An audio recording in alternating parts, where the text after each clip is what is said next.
तो मैं धीरे धीरे अपने को जो मुझ में परिवर्तन हो रहा था उसके अनुसार मैं भी चलने लगा, और सभी एक्टिविटीज़ में जो छूट गई थी धीरे धीरे क्रिकेट ग्राउंड में भी जाने लग गए। और उस समय के जो मेरे मित्र लोग थे उनके साथ संवाद, बातचीत, अपनी कॉलेज की पढ़ाई, एनसीसीआर, राइफल्स और जो भी ओकेज़न्स होते थे, खासकर उसके बाद 15 अगस्त आया तो मैं अपने जो लेक्चर हम लोग हमेशा देते थे तो मैंने अपना दिया, और हालांकि बहुत मेरे लिए बहुत मुश्किल था, पर फिर भी मैंने संयत स्वभाव रखते हुए वो लेक्चर दिया, और उसके लिए बहुत जितने भी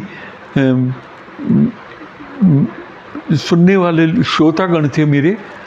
उन्होंने उसको बहुत ही अप्रिशिएट किया और सभी ने बहुत तालियां बजा करके स्वागत किया, क्योंकि वो बहुत लंबे समय बाद मैं उभर सका था। और ये मेरी जो शुरुआत थी उभरने की, या उस दर्द को सह करके और अपने को परिवर्तन की दिशा में जो मैंने मोड़ने की कोशिश की थी, उसको सभी ने अप्रिशिएट किया। और उसके बाद मैं नॉर्मल एक्टिविटीज़ में पार्टिसिपेट करने लग गया। इसी तरह से पार्टिसिपेट करते करते जो एक मुख्य बात जो अपनी कॉलेज की पढ़ाई थी उसमें तो मैं बहुत ज़्यादा ध्यान देने लगा। अपनी वोकेबुलरी को भी मैं इम्प्रूव करने की कोशिश करने लगा। इंग्लिश में तो यहाँ तक स्थिति आ गई कि मेरे जो प्रोफेसर थे, प्रोफेसर आशाराम जी, क्योंकि वो वाइस प्रिंसिपल भी थे तो उनको बार बार मीटिंग्स में बुलाया जाता था, तो वो प्रिंसिपल के रूम में जाकर के मीटिंग्स में पार्टिसिपेट करते थे। कभी उनको प्रधान जी बुलाते थे, मैनेजर महोदय बुला लेते थे, तो उनको बहुत ज़्यादा उसमें डिस्टर्बेंस ना हो तो मैं उनकी क्लासेस में जो भी लेक्चर होते थे उसमें मैं कंटिन्यूएशन में मैं आगे उनकी जगह को तो नहीं कह सकता,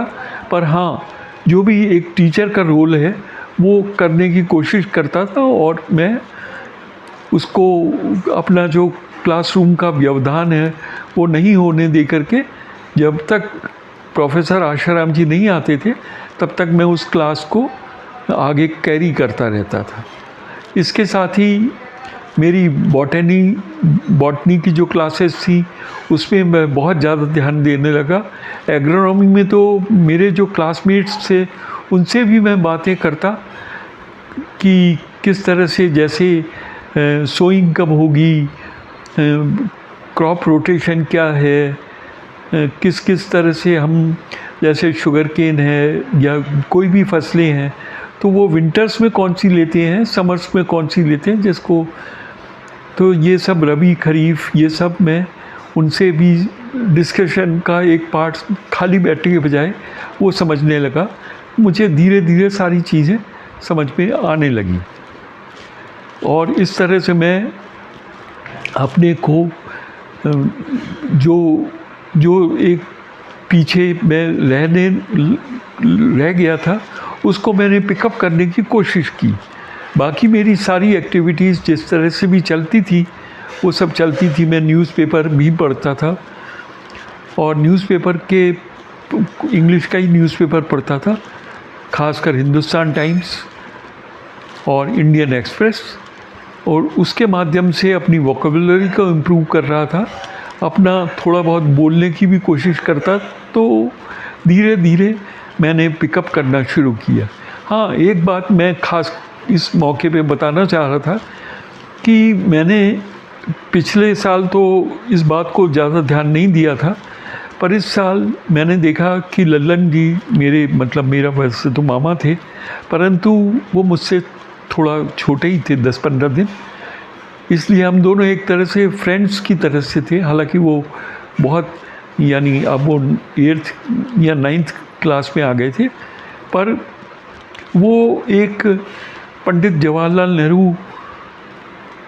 का स्केचिंग और उनकी बर्थडे पर एक मनाने के लिए एक जवाहरलाल नेहरू जी की पत्रिका निकालते थे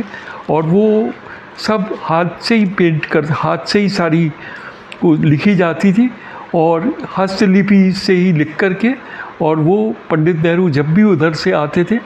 तब उनको भेंट कर दी जाती थी। इस बारे में मैं ये भी बताना चाहूँगा कि पंडित नेहरू खासकर दीपावली के आसपास या कहें तो विंटर्स में आगे दिल्ली से देहरादून तक, वो देहरादून जाते थे और वो कार से ही जाते थे, और ख़ासकर वो कैनाल रोड पर होकर के कार से गुज़रते थे। तो मोहम्मदपुर एक हाइडल का पावर हाउस था, वो हमारे कॉलेज से मुश्किल से आधा किलोमीटर था। तो वहाँ जो गेस्ट हाउस होता था उसकी सूचना उनको पहले ही मिल जाती थी, इंजीनियर महोदय को, और उसकी सफाई और वो सारा वो पहले ही से सब कर देते थे। तो वहाँ जा कर के वो रुकते थे और एक ब्रेक लेते थे, ब्रेक ले करके और चाय नाश्ता वगैरह ले करके और फिर वो वापस अपनी जर्नी को स्टार्ट करते थे और देहरादून जा कर के उनकी यात्रा समाप्त हो जाती थी। देहरादून में पंडित विजय लक्ष्मी पंडित, जो उनकी बहन थी, छोटी बहन, उनकी बेटियों से उनको बहुत लगाव था। तो वो वहाँ जा कर के वो स्वयं और उनकी बेटी दोनों, मतलब वो दोनों ही जा कर के वहाँ रुक जाते थे। और इंदु उनको, उनकी बेटी को उस समय इंदु प्रियदर्शिनी कहते थे। तो जो इंदिरा गांधी तो उनको बाद में, परंतु वो इंदु कहते थे। तो वो दोनों ही साथ में जाते थे और रुक कर के और जा कर के अपनी जो भी उनकी कज़िन्स थी उनसे मिल कर के और एक तरह से रिफ़्रेश होकर के 5-7 दिन बाद वापस दिल्ली चले जाते थे। दिल्ली जाते वक्त वो नॉर्मली भी दोबारा से ब्रेक लेते थे और इससे चले जाते थे। जो इंजीनियर महोदय थे वो, उनके लिए भी, क्योंकि मोहम्मदपुर हाइडल का पावर हाउस के पास केवल कॉलेज ही पास में था और जिसमें कोई, जिससे वो कभी बात कर सकें, तो वो नाना जी से बहुत परिचित थे और आते रहते थे। तो वो जब भी उनका पंडित नेहरू का प्रोग्राम होता था तो उसकी सूचना पहले ही दे देते थे और हम लोग, मैं भी उनके साथ, लल्लन जी के साथ जुड़ गया था। तो कुछ पेंटिंग्स बनाना, कुछ किंवदंतियाँ जो उनके पॉलिटिकल वो हैं, या कोई शिक्षाप्रद जो घटनाएं हैं, या उन्होंने कोई लेक्चर्स दिए हैं, इस तरह से लगभग मैं समझता हूँ 100 पेज का एक डॉक्यूमेंट बन जाता था। और वो हम उसकी 2 कॉपी या 3 कॉपी बनाते थे। तो एक कॉलेज में दे देते थे, एक लल्लन जी के पास रहता था जो हमारे घर में ही रहते थे, और तीसरी कॉपी जो है पंडित नेहरू को दे देते थे। तो इस तरह से मेरे लिए तो ये लगभग पहला ही मौका था कि हम लोग पंडित नेहरू का जो प्रोग्राम था उसकी सूचना हमें जैसे ही इंजीनियर महोदय ने दी तो हम वहाँ हाइडल के पावर हाउस में पहुँच गए। वो हाइडल के पावर हाउस में हम वैसे भी जाते रहते थे, तो जो इंजीनियर महोदय थे उनसे वैसे भी परिचय थे हमारा था, शुक्ला जी थे वो। और हम लोगों के पहुँचते ही उन्होंने हम लोगों को, खासकर पंडित नेहरू सभी जानते हैं कि रोज़ गुलाब को बहुत पसंद करते थे। तो हम गुलाब की जो सबसे सुंदर, जो सबसे खूबसूरत ब्लूम्स होते थे उनको लेकर के एक छोटा सा गुलदस्ता बना देते थे, और एक ऐसा जो कि उनकी जो शेरवानी वो पहनते थे, तो उनकी शेरवानी का जो बटन का वो था उसमें लग सके इस तरह का एक अच्छा सा सबसे सुंदर जो गुलाब का फूल होता था वो हम तोड़ करके, मतलब कट करके, और उसको फ्रेश रख करके, और जो भी उनका चाय नाश्ते का प्रोग्राम होता था हम उसमें उनकी इंजीनियर महोदय शुक्ला जी की मदद कर देते थे। पंडित नेहरू की जहाँ तक मुझको याद है कि कोई बहुत ज़्यादा गाड़ियाँ नहीं आती थी, मुश्किल से एक या दो गाड़ियाँ, हाँ एक गाड़ी तो उनकी खुद की और एक जो उनके साथ जो उनकी जो सुरक्षा कर्मी थे उनकी गाड़ी होती थी। इस तरह से 2 ही गाड़ियाँ होती थी और वो लोग बड़े उससे आ जाते थे। बहुत खूबसूरत था वहाँ का गार्डन में चारों तरफ गुलाब के बहुत सारे फूल लगे हुए थे और गुलाब के साथ बेला, मोगरा, चमेली, इस तरह से बहुत सारे फूल थे, बहुत सुंदर। हाइडल का था तो हम सब समझते हैं कि ऊपर से पानी यानी हाइट से पानी जब गिरता है तो वो टरबाइन पर गिर करके और टरबाइन रोटेट करता था और उससे उस रोटेशन से बिजली बनती थी। तो वो एक पूरी प्रक्रिया थे। तो हम शुक्ला जी हमको बताते भी थे कि किस तरह से बिजली बनती है। तो हम उस सब को भी समझने लग गए थे और जानने लग गए थे। हम लोग जैसे ही पहुँचे तो पंडित नेहरू की उनके पहले तो वो उनके सुरक्षाकर्मी थे उनकी गाड़ी एक आई और उसके बाद नेहरू जी की गाड़ी आ गई और शुक्ला जी तो आगे थे और हम लोग उनके पीछे। हम लोग ज़्यादा लोग नहीं, केवल 2-3 लोग ही थे।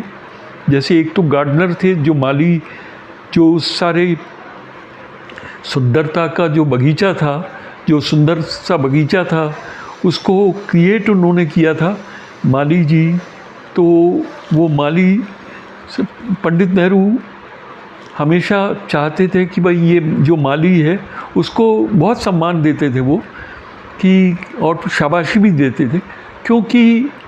उनकी वजह से ही मतलब वो जो हमारे माली जी थे उनकी वजह से ही उनका नाम तो मुझको ठीक से तो याद नहीं, पर उनको जवाहरा कहते थे। यानी उनका जो भी, तो उन्होंने किस तरह से उसको पूरे गार्डन को क्रिएट किया हुआ था, किस तरह से उसमें पानी की सुविधा और सारी चीज़ों को उन्होंने डेवलप किया था। खुद ही वो देखते थे तो ये सारी चीज़ों को वो उनको शाबाशी भी देते थे। नेहरू जी आए तो शुक्ला जी ने बताया, हम लोगों का दोनों का परिचय कराया, हम लोगों ने उनके पैर छुए और उसके बाद उन्होंने हम लोगों को शाबाशी भी दी और कहा, हमारी पढ़ाई के बारे में थोड़ा सा पूछा और फिर हमने उनको जो पत्रिका हमारी वार्षिक पत्रिका थी वो उनको भेंट की। तो उन्होंने एक शब्द भी कहा, एक वाक्य भी कहा कि देखो छपी हुई जो प्रिंटेड ऐसी मुझे बहुत सारी मिलती हैं, परंतु ये मेरे लिए बहुत ख़ास है क्योंकि आप लोगों ने बहुत मेहनत करके बहुत लंबे समय यानी कम से कम 1 या 2 महीने तक करके इसको जो चुने हुए वाक्य लिखे हैं या चुनी हुई तस्वीरें हैं वो किया है। तो मैं उसकी बहुत प्रशंसा करता हूँ और आप लोगों को हमेशा इसी तरह आप मुझे ये देते रहें, मैं इसके लिए आप लोगों को आशीर्वाद देता हूँ और हमारी जो पढ़ाई है उसके लिए भी वो शुभकामना और आशीर्वाद हमको देते थे। तो इस तरह की ये परंपरा सी बन गई थी। तो इसमें मुझे भाग लेकर के एक बड़ा अच्छा मौका मिलता था कि एक एडिटिंग टाइप हो जाता था, क्योंकि किस तरह के वाक्यों को हमको लेना है, किस तरह की कटिंग्स को हमको पेपर को लगाना है, कौन सी फ़ोटोग्राफ्स, कलर्ड फ़ोटोग्राफ्स या ब्लैक एंड वाइट फ़ोटोग्राफ्स हमको यूज़ करने हैं, वो सारी चीज़ें हम उनको देखते थे और उनको सेट करके कंपाइल करके और वो कॉपी जो डॉक्यूमेंट है वो पत्रिका उनके लिए बना देते थे। तो एक तो ये मुख्य बात थी। दूसरे, जैसा कि कॉलेज में पढ़ाई के बारे में मैंने बताया कि मैं पढ़ने में अपना ध्यान भी देने लग गया था बहुत ज़्यादा, और दूसरे भी क्योंकि नाना जी चीफ एग्ज़ामिनर भी थे तो वो उनका सब्जेक्ट तो इंग्लिश था, तो इंग्लिश के कम से कम 10 जो एग्ज़ामिनर्स होते थे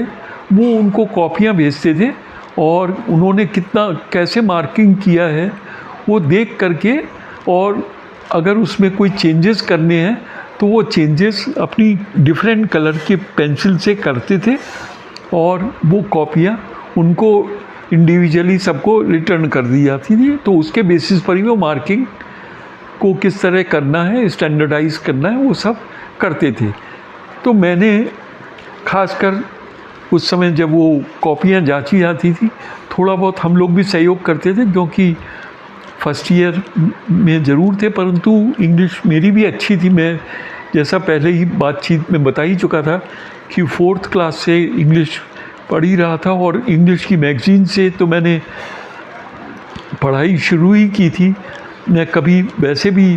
प्राइमरी स्कूल या ऐसा कुछ भी मैं गया ही नहीं था, तो शुरू से ही मेरा इंग्लिश वैसे भी बहुत अच्छा सब्जेक्ट बन गया था। तो मैं उस सारी प्रक्रिया को भी समझता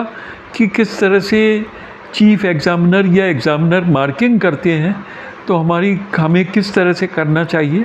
तो मैं उसको थोड़ा बहुत फॉलो भी करने लग गया था। तो उसी फॉलो करने में मैंने कुछ बातें सीखी। जैसे एक बात तो ये मेरे समझ में आई कि हमको अपना जो 3 घंटे का पीरियड है, उसमें आधा घंटा इसमें नहीं निकाल देना चाहिए कि हम ये सोचें कि पहले कौन सा क्वेश्चन करें। तो इसमें ही हम अगर सोचते रहेंगे कि मुझे सबसे अच्छा जो याद है उस क्वेश्चन को करूं और उसको ढूंढूं और देखूं और उसमें ही अपने टाइम को वेस्ट करूं, इसके बजाय जैसे ही मेरे पास क्वेश्चन पेपर आए, मैं तुरंत अटेम्प्ट करना शुरू कर दूं। और जो भी उसमें ठीक है, 1 या 2 मिनट लगते हैं ये देखने में कि चॉइसेस कैसे हैं, और उसके अकॉर्डिंगली मुझको फॉलो करना है। मुझको ये नहीं देखना है कि सारे क्वेश्चंस को मैं देखता रहूं, उनको पढ़ता रहूं और अपने टाइम को वेस्ट करूं। तो पहली बात तो मेरे ये समझ में आ गई थी। दूसरी, उस समय हम लोगों को जो कॉपीज़ मिलती थी वो 75 पेजेस की कॉपी हमें एग्ज़ामिनेशन में मिलती थी। 75 पेजेस की होती थी वो, और इसके बाद 15 पेज की कॉपी एडिशनल अगर किसी को ज़रूरत है। तो मुझको जितनी मेरी स्पीड को मैं मेंटेन करूँगा वो मेरे लिए बहुत इम्पॉर्टेंट होगा। तो मैंने अपनी स्पीड पर भी ध्यान दिया कि मैं धीरे धीरे और बहुत अच्छा साफ लिखने के बजाय अपनी स्पीड को देखूं, और जो भी शब्द हैं उन पर भी ध्यान दूं, और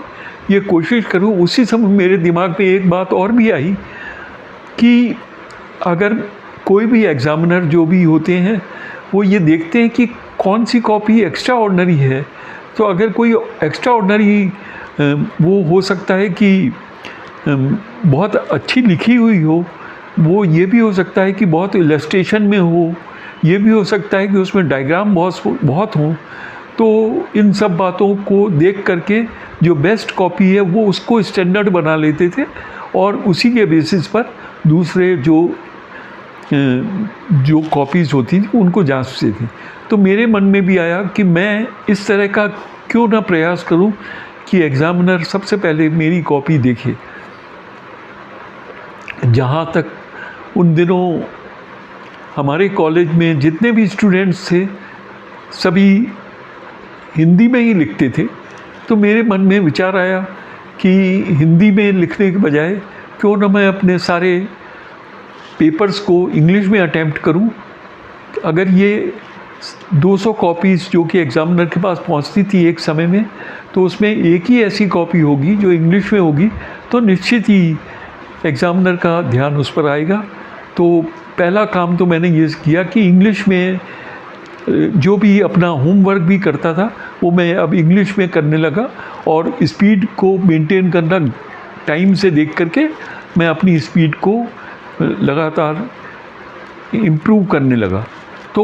एक तो ये मेरे में चेंज आया। तो मैंने ये विचार कर लिया कि अब मैं एग्ज़ामिनर जो भी एग्ज़ाम है अपना वो इंग्लिश में अटेम्प्ट करूँगा हिंदी के बजाय। तो उससे क्या है, एक तो हिंदी की स्पीड के मुकाबले इंग्लिश की स्पीड वैसे भी 1.5 से 2 गुना तो हो ही सकती है अगर हम चाहें तो। और दूसरा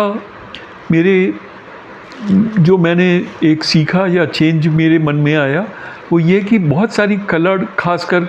जो बॉटनी है और सभी सब्जेक्ट्स में डायग्राम्स तो बनाने ही होते हैं,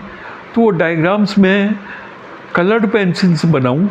तो अगर कलर्ड पेंसिल से बनाऊं और उस पर जो भी मार्किंग करनी है वो मार्किंग को बहुत प्रॉपरली करूं, तो उससे ही आधा काम तो हो सकता है, ताकि एग्ज़ामिनर जो पेजेस लिखे हैं वो तो पढ़ेंगे ही, पर उसके साथ जो मेरा डायग्राम बना हुआ है राइट साइड पर उसको ज़्यादा देखेंगे, क्योंकि उसमें मार्किंग्स भी लगे हैं और वो अगर प्रॉपर है तो फिर वो मेरे जो मार्क्स हैं वो कंपैरेटिवली अच्छे आएंगे। तो ये मैंने एक तो चीज़ जो अपनी अप्रोच है उसमें चेंज किया कि एक तो इंग्लिश में मैं अटेम्प्ट करूँगा पेपर, क्योंकि बाकी सब कोई भी स्टूडेंट्स जो हैं वो हिंदी में ही करते ही थे, तो मैंने एक तो इंग्लिश में, उसमें स्पीड भी मेंटेन कर सकता हूँ। स्पीड को मैं अपनी इतना इम्प्रूव तो मुझे करना ही है कि वो जो 75 पेजेस की कॉपी होती थी वो पूरी भरी जाए, और उसके बाद एक 15 पेज तो कम से कम लूँ मैं, तो ये लगभग 90 पेजेस मुझको 3 घंटे के अंदर इस स्पीड से काम करना है कि उसमें डायग्राम्स और ये सारा भर के और मैं ये अटेम्प्ट करूं। तीसरी बात कि उस समय खासकर जो भी अमेरिकन बुक्स और खासकर जितने भी हमारे सब्जेक्ट्स थे, जैसे डेयरी है, ये सब इन सब्जेक्ट्स में बहुत सारी बुक्स जो हैं जो फॉरेन की बुक्स थी, जैसे न्यूजीलैंड है, डेनमार्क है, नॉर्वे है, तो यहाँ डेयरी का बहुत प्रोमिनेंट काम हो रहा था, और यहाँ जो डेयरी थी बहुत इम्प्रूवमेंट हो चुका था उस समय भी, तो वो डेयरी के अंदर पूरे यूरोप को वो सप्लाई करते थे। तो खासकर एनिमल हस्बेंड्री और डेयरिंग जो सब्जेक्ट होते थे, तो उसमें वहाँ की अमेरिकन राइटर्स के बजाय न्यूजीलैंड के और ये डेनमार्क के ये राइटर्स होते थे। और उस समय जो ब्रीड्स थी वो भी इंडिया में भी ये शुरू हो चुका था कि जर्सी, खासकर जो अमेरिकन ब्रीड थी वो जर्सी को लाना शुरू कर दिया था, और उससे आर्टिफिशियल इंसेमिनेशन से उसकी जो ब्रीडिंग है वो शुरू हो गई थी। तो मैंने उस समय क्या है, जो हमें PL 480 एक अमेरिका से हेल्प मिलती थी, तो PL 480 में बहुत सारी बुक्स जो हैं हमारी लाइब्रेरी में आ जाती थी जो कि फ़ॉरेन के राइटर्स होती थी। तो मैंने वो बुक्स पढ़ना, और उसमें से भी खासकर जैसे ब्रीडिंग है और डिफरेंट ब्रीड्स हैं, फॉरेन की ब्रीड्स भी हैं और इंडियन ब्रीड्स भी हैं, तो क्योंकि मैं जो मेरी बुक्स होती थी वो भी पढ़ता था, पर उसके साथ ही मैं उन बुक्स को भी पढ़ता था और उसमें से नोट डाउन भी करता था। तो नोट डाउन करके और मुझे ये जानकारी मेरी थोड़ी बढ़ने लग गई, और जो टेक्नोलॉजी है, खासकर आर्टिफिशियल इंसेमिनेशन कैसे करते हैं या डेयरिंग के अंदर किस तरह से ये सब होता है, जो भी पास्चराइजेशन का प्रोसेस है, पास्चराइजेशन कैसे किया जाता है, ये सारा मैं थोड़ा समझने लग गया था। तो उससे मुझे बहुत जानकारी, जो मेरे क्लासमेट्स थे उनसे थोड़ी सी एक एज लेने की कोशिश की मैंने, कि मैं उनसे भी थोड़ा सा आगे सीखूं और आगे बढ़ूं। तो वो जो अमेरिकन या न्यूजीलैंड के या नॉर्वे, स्वीडन, डेनमार्क के जो राइटर्स होते थे उनकी बुक्स को लाइब्रेरी से लेता था और पढ़ने लगा था। तो ये मेरा स्ट्रेटेजी का 3rd या 4th पार्ट था। और चौथा तो ये था ही कि 75 पेज की कॉपी तो मुझको पूरी करनी ही है, तो मेरी स्पीड अगर अच्छी होगी तो मैं आराम से पिकअप कर सकता हूँ मैं, और लगभग 80-90 पेज अगर मैं लिखता हूँ, क्योंकि कॉपी का साइज़ वैसे भी बहुत बड़ा होता था, तो अगर मैं ये करता हूँ तो ये एक एक्स्ट्रा ऑर्डिनरी एफ़र्ट होगा और मैं अच्छी तरह से इसके साथ ही मैंने जो प्रैक्टिकल की कॉपीज़ थी उन पर भी बहुत ध्यान दिया, और जो मेरे डायग्राम्स थे उनके लिए मैंने बहुत अच्छी तरह से डायग्राम्स में कलर्स का यूज़ करना, उन पर स्पॉटिंग करना, उन पर मार्किंग करना, ये सारा बहुत ध्यान से मेरी जो कॉपी होती थी वो मास्टर कॉपी बनाने की कोशिश की, जो कम से कम जो 2 या 3 कॉपीज़ अपनी क्लासमेट्स की थी, उनके अंदर उनमें उनका स्टैंडर्ड बन जाए, ताकि वो जो एग्ज़ामिनर जब आते हैं तो मेरी कॉपी भी उनके सामने एक बहुत ही एक्स्ट्रा ऑर्डिनरी कॉपी के अंतर्गत वो प्रस्तुत की जाए, ताकि उससे मुझे और इसके साथ ही जैसा मैं अभी बता ही रहा था कि वाइवा ओसी में वो जो 4 या 5 स्टूडेंट्स होते हैं, तो उसमें मैंने ये हमेशा कोशिश की